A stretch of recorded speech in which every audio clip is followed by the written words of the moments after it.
What if I told you that one of the most overlooked kings in the Bible held the secret to transforming an entire nation, not just with armies, but with something far more powerful? Jehoshaphat's reign challenges everything we think about leadership, faith, and success.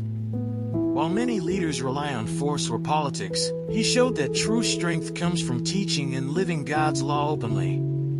The crazy part?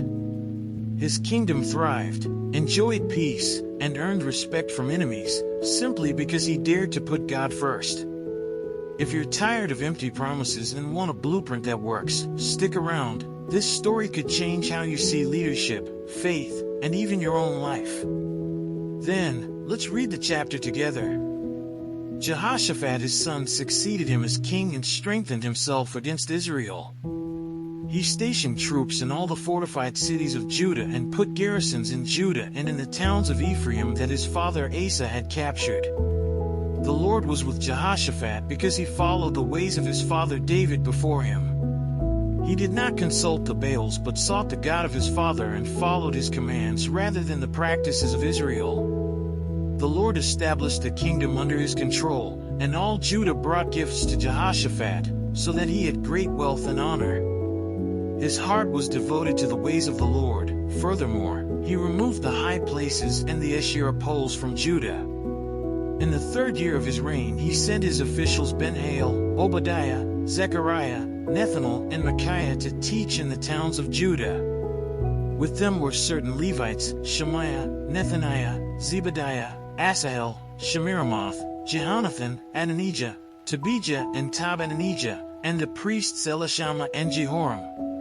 They taught throughout Judah, taking with them the book of the law of the Lord. They went around to all the towns of Judah and taught the people.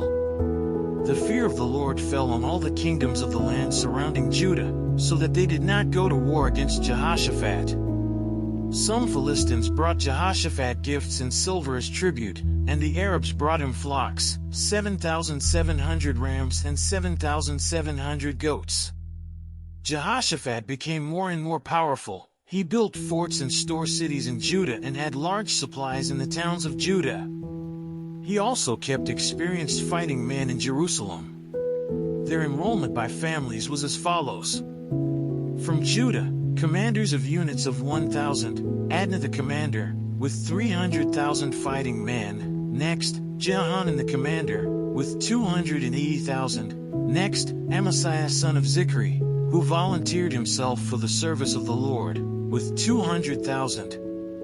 From Benjamin, Eliada, a valiant soldier, with 200,000 men armed with bows and shields. Next, Jehozabad, with 180,000 men armed for battle.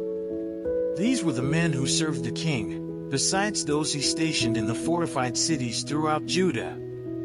Let's say a quick prayer to thank the Lord for his mercy.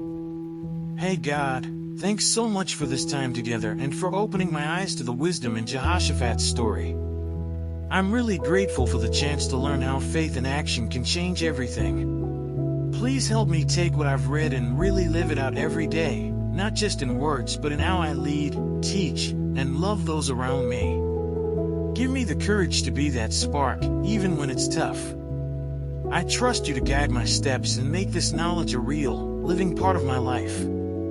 Amen. Now that you've seen how Jehoshaphat's bold faith and teaching transformed Judah, ask yourself, what's standing in the way of that kind of change in your own life or community? Are you ready to step up and be the one who brings wisdom and strength through action? Imagine the power of gathering people, sharing these timeless chapters from the Bible, and watching respect and peace grow around you. What if your own circle could be a modern-day Judah, fortified not just by walls but by a shared fear and love of God? Don't just sit on this knowledge, apply it. Start reading, explaining, and living it out loud. So here's a question for you. How can you begin today to lead like Jehoshaphat, mixing faith and action to bring real peace? What small steps will you take to teach or learn more about God's law?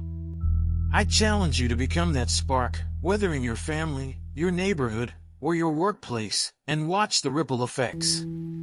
If you're ready for more insights like this, don't forget to subscribe to the channel and hit the notification bell. Together, we'll keep uncovering lessons that can change your life and the world around you. And, as always, don't forget to check the last video and learn more about the scriptures.